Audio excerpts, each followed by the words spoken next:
4,34,000 मतदाता चुनते हैं 6 एमएलए को और 30,000 मतदाता भी चुनते हैं 6 एमएलए।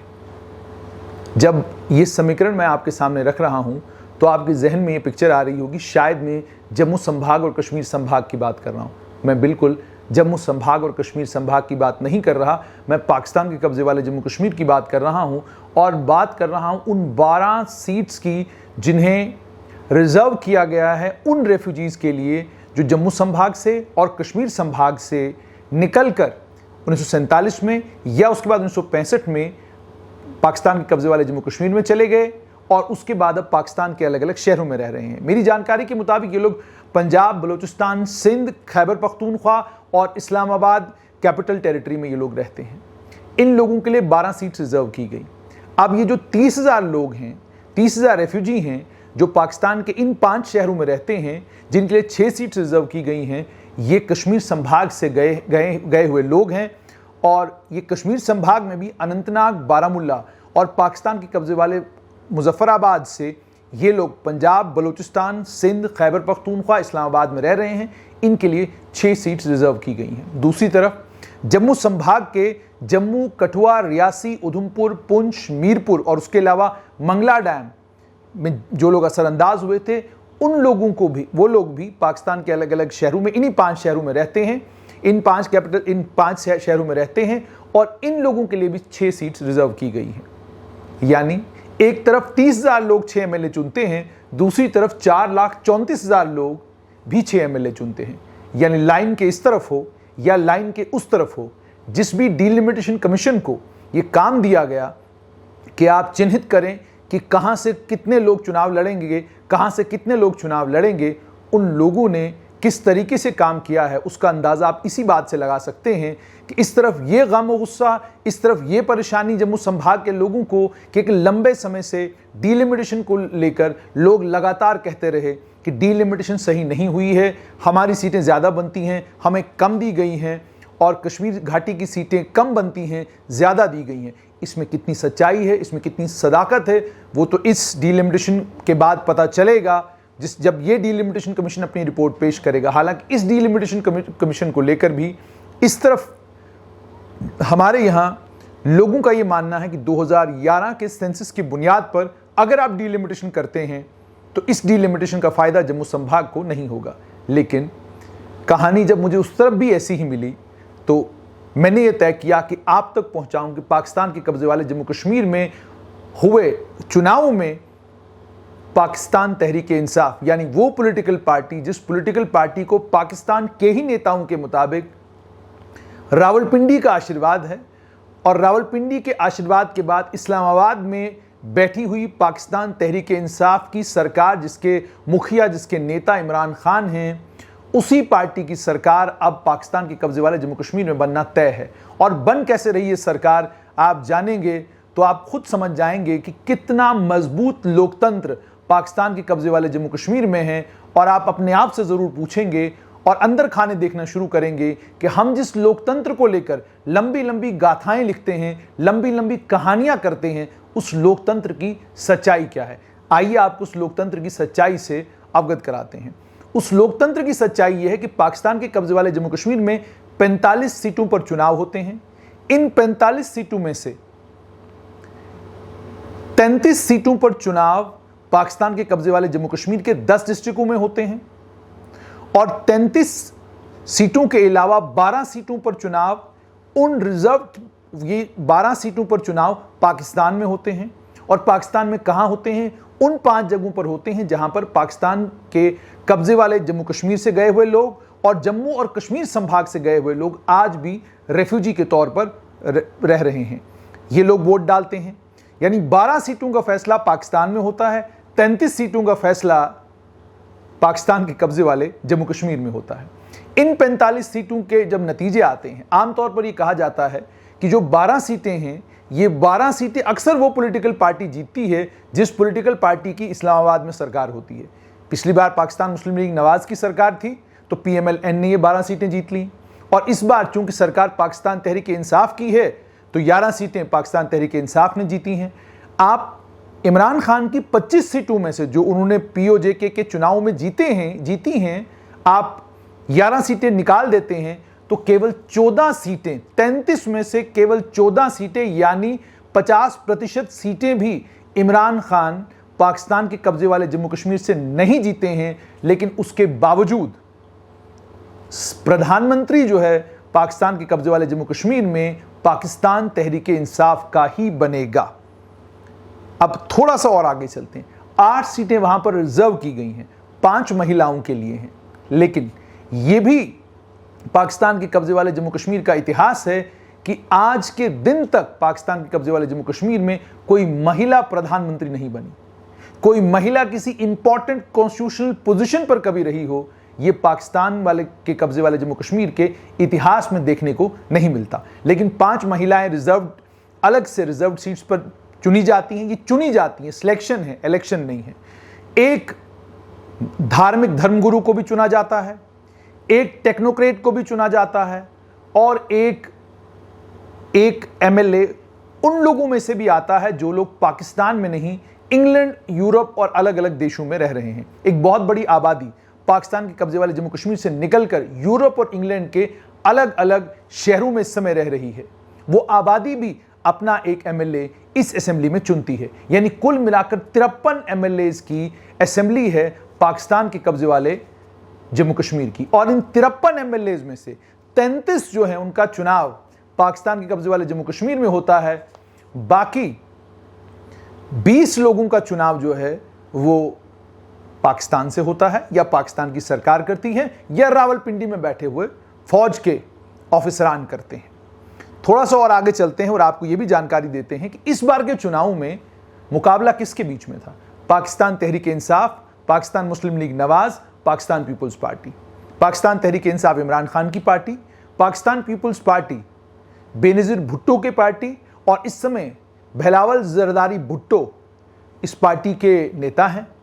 और तीसरी party Pakistan Muslim League Nawaz, Pakistan Muslim League Nawaz के नेता नवाज शरीफ हैं। और इससे पहले वाली सरकार, इससे पहले इमरान खान की सरकार से पहले पाकिस्तान में पाकिस्तान मुस्लिम लीग नवाज की ही सरकार थी। तो यानी तीनों राजनीतिक दल जो राजनीतिक दंगल में उतर आए और जिनके बीच में मुकाबला था पाकिस्तान के कब्जे वाले जम्मू कश्मीर में, वो तीनों राजनीतिक दल पाकिस्तान के हैं। यानी इनमें से एक भी राजनीतिक दल का जन्म या एक भी राजनीतिक दल पाकिस्तान के कब्जे वाले जम्मू कश्मीर में नहीं बना। ये अपने आप में एक्सप्लेन करता है कि पाकिस्तान के कब्जे वाले जम्मू कश्मीर में वहां के रहने वाले लोग और वहां के रहने वाले लोगों की जो राजनीतिक दल हैं उनकी स्थिति क्या है। उसके बाद अभी जो नतीजे आए हैं उसमें पीटीआई ने 25, पीपीपी ने, पाकिस्तान पीपुल्स पार्टी ने 9, पाकिस्तान मुस्लिम लीग नवाज ने 6, और उसके अलावा मुस्लिम कॉन्फ्रेंस और पीपल्स पार्टी को थोड़ी बहुत सीटें, उनको बची खुची सीटें उनको मिली है। मैं बची खुची इसलिए बता रहा हूं क्योंकि नंबर कोई सिग्निफिकेंट नहीं है, इनके होने या होने से कोई फर्क नहीं पड़ता। सरदार अब्दुल क़य्यूम खान की लेगेसी खत्म, पाकिस्तान जम्मू कश्मीर पीपल्स पार्टी, माफ कीजिएगा, जो वहां की इंडिजिनस पार्टी है, उसका भी सूकड़ा साफ। उसके अलावा अन्य वो सारे दल जो अलगाववाद और आतंकवाद को एक्सपोर्ट करने में पाकिस्तान को, पाकिस्तान के कब्जे वाले जम्मू कश्मीर से मदद करते हैं, उनका भी सूकड़ा साफ। चुनाव में वो 0 भी ठीक तरीके से नहीं ले पाए, यानी उनकी जमानतें जब्त हो गई। इतने बुरे हालात वहां पर। और उसके अलावा जमात इस्लामी, जिनके मंशूर में बहुत सारी चीजें हैं, जमात इस्लामी का भी सूकड़ा मुकम्मल तौर पर साफ। उनके सबसे बड़े नेता वोट ही नहीं ले पाए, ये स्थिति है। अब थोड़ा सा आपको और जानकारी देते हैं। जो चुनाव पाकिस्तान के कब्जे वाले जम्मू कश्मीर में हुए वो कितने लोकतांत्रिक हैं वो आपको समझ आ गया होगा। यानी 33 लोग, मेजॉरिटी के लिए आपको केवल मात्र 23 सीटें चाहिए 45 में से। लेकिन जब 53 का फिगर आप देखते हैं, हमारे लोकतंत्र के हिसाब से देखेंगे तो आपको 53 का फिगर, जब आप फिगर आप देखते हैं तो आप ये कहेंगे कि मेजॉरिटी 27 पर होनी चाहिए, लेकिन मेजॉरिटी 45 के हिसाब से 23 पर है। इमरान खान की पार्टी ने 25 सीटें ली हैं, अब वो वहां पर सरकार बनाएंगे। अब आइए थोड़ा सा इतिहास का भ्रमण आपको कराते हैं, इतिहास की तरफ आपको ले जाते हैं। 1947 में पाकिस्तान के कब्जे वाले जम्मू कश्मीर पर पाकिस्तान का कब्जा होता है, और वो जिस क्षेत्र से, जिस जम्मू कश्मीर के भाग से आतंकवाद और अलगाववाद को जम्मू कश्मीर में प्रमोट करने का जम्मू कश्मीर में आतंकवाद और अलगाववाद भेजने का काम पाकिस्तान ने किया, उस इलाके में 1960 तक जम्मू कश्मीर मुस्लिम कॉन्फ्रेंस की वर्किंग कमेटी तय करती थी कि राष्ट्रपति कौन होगा। तो एक राष्ट्रपति चुना जाता था जो पाकिस्तान के कब्जे वाले जम्मू कश्मीर के राष्ट्रपति हुआ करता था। 1960 में प्रेसिडेंशियल इलेक्शन सिस्टम इंट्रोड्यूस किया गया, लेकिन इसमें भी आम लोगों को वोट डालने की इजाजत नहीं थी। और पहली बार चुनाव 1970 में हुए। 1970 में लोगों ने वहां पर पाकिस्तान के कब्जे वाले जम्मू कश्मीर में वोट डाले और 1975 में पहली बार एमएलएज ने प्रधानमंत्री चुना। और 1975 के बाद जब पाकिस्तान के कब्जे वाले जम्मू कश्मीर में चुनाव तो होते रहे, पर रावलपिंडी में बैठे हुए जर्नैल और इस्लामाबाद में बनने वाली सरकारें ही तय करती थी कि पाकिस्तान के कब्जे वाले कश्मीर में सरकार किसकी बनेगी। हालात इतने खराब हो गए कि आज वो भी दिन है कि पाकिस्तान के कब्जे वाले जम्मू कश्मीर के जो राजनीतिक दल हैं उनका वर्चस्व ही नहीं रहा, वो खत्म हो गए। उनकी कोई इंपॉर्टेंस या कोई रेलेवेंस वहां पर हो, ना कोई इंपॉर्टेंस है ना कोई वहां पर उनकी रेलेवेंस है। अब थोड़ा सा आपको और आगे ले चलते हैं और आपको ये बताते हैं कि मेजर पॉलिटिकल पार्टी जिन्होंने वहां पर चुनाव लड़ा, एक तो पाकिस्तान तहरीक इंसाफ थी, उसके अलावा पाकिस्तान तहरीक इंसाफ के बाद Pakistan Muslim League Nawaz, Pakistan Peoples Party, उसके अलावा Jammu Kashmir Democratic Party, Jammu Kashmir Democratic Party के अलावा Jammu Kashmir Peoples Party, Jammu Kashmir Muslim Conference, Tehreek Labbaik Pakistan. Tehreek Labbaik Pakistan जो है ये एक धार्मिक संगठन था जिसको राजनीतिक संगठन में बदल दिया गया और इस राजनीतिक संगठन ने भी चुनाव लड़े। जमात इस्लामी एक मेन स्ट्रीम धार्मिक राजनीतिक दल है पाकिस्तान में। इनके बारे में कहा जाता है कि इनका बड़ा साइजेबल वोट बैंक है। 30 सीटों पर इन लोगों ने वहां पर चुनाव लड़े। इनके एमएलए अब्दुल रशीद तुराबी बड़ा स्ट्रॉन्ग कैंडिडेट उनको माना जाता था, लेकिन बाद में सुनने में यह आया कि इन्होंने पाकिस्तान तहरीक इंसाफ के तनवीर इलियास के हक में इन लोगों ने विड्रॉ किया। एक और कैंडिडेट मुश्ताक शाह, उनको लेकर यह कहा जा रहा था कि वो प्रधानमंत्री की जो दावेदारी जिनकी है उनके लिए मुसीबतें खड़ी कर सकते हैं। उनका नाम था मुश्ताक शाह, लेकिन वो भी प्रधानमंत्री के दावेदार बैरिस्टर सुल्तान मोहम्मद चौधरी को कोई ज़्यादा परेशान नहीं कर सके। ये भी कहा जा रहा है कि एक तरफ जहां बैरिस्टर सुल्तान मोहम्मद चौधरी जो पाकिस्तान के कब्जे वाले जम्मू कश्मीर के पूर्व प्रधानमंत्री रहे हैं, वो पाकिस्तान तहरीक इंसाफ की कैंपेन को लीड कर रहे थे और ये मीरपुर के रहने वाले हैं और मीरपुर जम्मू संभाग का ही एक डिस्ट्रिक्ट है। ये तो आप 1947 में जो लकीर खिंच गई उसके कारण मीरपुर उधर चला गया, वरना मीरपुर जो है वो जम्मू संभाग का एक बहुत ही बड़ा हिस्सा था। लेकिन बैरिस्टर सुल्तान मोहम्मद चौधरी के लिए मुसीबत है सरदार तनवीर इलियास। अरबपति आदमी हैं, इमरान खान के करीबी माने जाते हैं। ये भी पाकिस्तान के कब्जे वाले जम्मू कश्मीर में प्रधानमंत्री बन सकते हैं। अब मामला यहां पर यह ठहरा कि पाकिस्तान के कब्जे वाले जम्मू कश्मीर में चुनाव तो हो गए। चुनाव में 2-3 चीजें सामने साफ निकल कर आई। एक ये कि पाकिस्तान के कब्जे वाले जम्मू कश्मीर की जो अपनी रीजनल पॉलिटिकल पार्टीज हैं उनका खात्मा हो गया। दूसरी बात ये कि रावलपिंडी और इस्लामाबाद तय करता है कि सरकार कौन बनाएगा। और तीसरी बात ये कि जम्मू संभाग के लोग जिस परेशानी का शिकार लाइन की इस तरफ हैं कि यहाँ के डिलिमिटेशन कमिश्नरों ने जम्मू संभाग के लोगों के साथ ज्यादती की, उसी ज्यादती का शिकार उस तरफ भी वो रेफ्यूजी हैं जो बहुत बड़ा सपना लेकर उस तरफ गए थे और उस सपने को लेकर वो वहाँ पहुँच तो गए, लेकिन आज हालात ये हैं कि 4,34,000 लोग 6 एमएलए चुनते हैं और दूसरी तरफ केवल मात्र 30,000 लोग 6 एमएलए चुनते हैं। 12 एमएलए इस तरीके से इस पाकिस्तान के कब्जे वाले जम्मू कश्मीर में चुने जाते हैं। ये है लोकतंत्र। और जब ये लोकतंत्र की तस्वीर आपके सामने आती है तो आप ज़रूर अपने आप से पूछते होंगे कि एक लंबे समय से जम्मू कश्मीर जिस लोकतंत्र का हिस्सा है, 1947 में जो फैसला उस समय के नेताओं ने, उस समय के शासकों ने किया कि हम भारत का हिस्सा बनना चाहते हैं, भारत के साथ रहना चाहते हैं, उसके नतीजे में जो लोकतंत्र मिला, उस लोकतंत्र में कमियां तो हो सकती है, कमज़ोरियां तो हो सकती हैं। उस लोकतंत्र में यहाँ कुछ थोड़ा, यहाँ कुछ थोड़ा, वहाँ तो हो सकता है, मगर उस लोकतंत्र में इस तरह का डिलिमिटेशन हो संभव नहीं है। उस लोकतंत्र में इस तरह से रिजर्वेशन हो, संभव नहीं है। उस लोकतंत्र में इस तरीके से लोगों के साथ ज्यादतियां की जाएं, संभव नहीं है।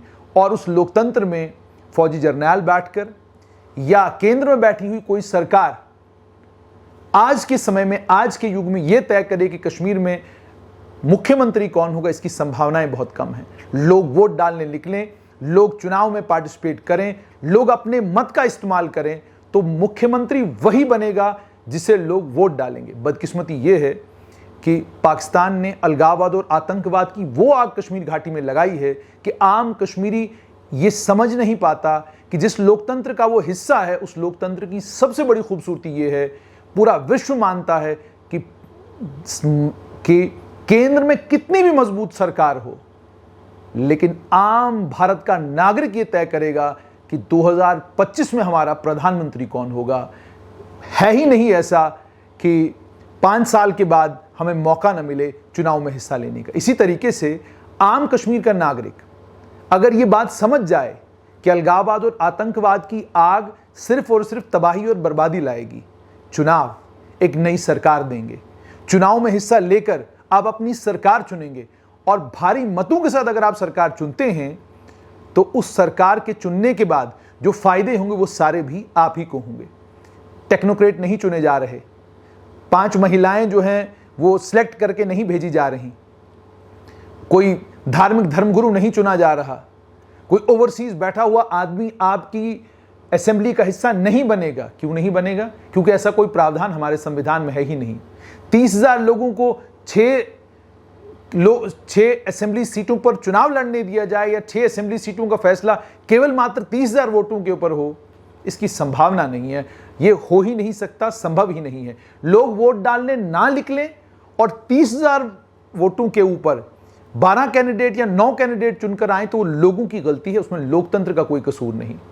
तो इसलिए आप जो ख्वाब कश्मीर के आम लोगों को दिखाते हैं, आप जो ख्वाब कश्मीर के आम लोगों को बेचने का काम करते हैं, जो आतंकवाद और अलगाववाद को प्रमोशन, जिस आतंकवाद और जिस अलगाववाद को समर्थन पाकिस्तान के कब्जे वाले जम्मू कश्मीर में मिलता है, वहाँ के आम लोगों को ये सोचना चाहिए कि क्या ये सही है, क्या ये संरक्षण देना सही है। और वहीं कश्मीर घाटी के आम नौजवानों को भी ये बात सोचनी होगी कि वो क्या लोकतंत्र है जिस लोकतंत्र में 12 सीटें और 12 सीटों पर फैसला होता है और वो 12 की 12 सीटें, उन पर चुनाव लड़ने वाले और उन पर वोट डालने वाले लोग वहाँ रहते ही नहीं। अच्छा, आइए अब दूसरी तरफ सोचिए। इसी तरीके से 90 सीटों में से 12 सीटें उन रेफ्यूजीज के लिए जो जम्मू संभाग में रह रहे हैं, वेस्ट पाकिस्तान के रेफ्यूजी हैं, पाकिस्तान के कब्जे वाले जम्मू कश्मीर से आए हुए वो लोग हैं जिन्होंने अपना घर बार सब कुछ 1947 के उस तबाही में खोया। सोचिए उनके लिए सीटें रिजर्व हो जाएं, वाल्मीकियों के लिए सीटें रिजर्व हो जाएं, गोरखा के लिए सीटें रिजर्व हो जाएं, कश्मीर घाटी से आए हुए कश्मीरी पंडितों के लिए सीट्स रिजर्व हो जाएं और ये 12 से 16 के बीच में सीटें इस तरीके से रिजर्व हो जाएं। कितना बड़ा हंगामा होगा। और इतना बड़ा हंगामा होगा कि इस हंगामे के चलते यूनाइटेड नेशंस तक को फिक्र पड़ जाएगी, अमेरिका को फिक्र पड़ जाएगी, चीन को फिक्र पड़ जाएगी कि और जितने भी लोग लोकतंत्र को लेकर परेशान हैं वो लोग भी फौरन ढोल नगाड़ा लेकर बाहर आएंगे और कहेंगे जनाब लोकतंत्र की तो हत्या हो गई। हमें पैमाने एक जैसे रखने चाहिए। अगर पाकिस्तान के कब्जे वाले जम्मू कश्मीर में लोकतंत्र इसमें है और मजबूत लोकतंत्र ये है आपकी परिभाषा के मुताबिक कि 12 सीटें रिजर्व कर दी जाएं, 8 सीटें और रिजर्व कर दी जाएं, 20 सीटें रिजर्व कर दी जाएं, 12 सीटें रेफ्यूजीज के लिए रिजर्व की जाएं, 8 सीटें कुछ और लोगों के लिए रिजर्व की जाएं, तो क्या आपको नहीं लगता यहां भी रेफ्यूजी हैं, यहां भी परेशान लोग हैं, यहां भी वो लोग अपना हक मांग रहे हैं, यहां भी वो लोग चाहते हैं कि उनकी रिप्रेजेंटेशन जो है वो असेंबली में हो। अगर यहां रिजर्वेशन हुई तो क्या होगा। इसीलिए लोकतंत्र में और एक मिलिट्री रूल में यही फर्क है। लोकतंत्र में आप लोगों की सुनते हैं, आप धर्म या समुदाय की नहीं सुनते, लेकिन जहां लोकतंत्र नहीं होता वहां आप धर्म और समुदाय की सुनते हैं। शोर उस तरफ कम इसलिए होता है क्योंकि एक धर्म और एक समुदाय के लोग हैं, इसलिए शोर नहीं होता, क्योंकि एक ही धर्म एक ही समुदाय है। 12 कर लो रिजर्व या 20 कर लो रिजर्व। यहां आप रिजर्वेशन अगर इस तरह की कोई देते हैं धर्म दूसरा होगा, समुदाय दूसरा होगा, और फिर ये कहा जाएगा, फिर क्या कहा जाएगा वो आप मुझसे ज़्यादा बेहतर जानते हैं।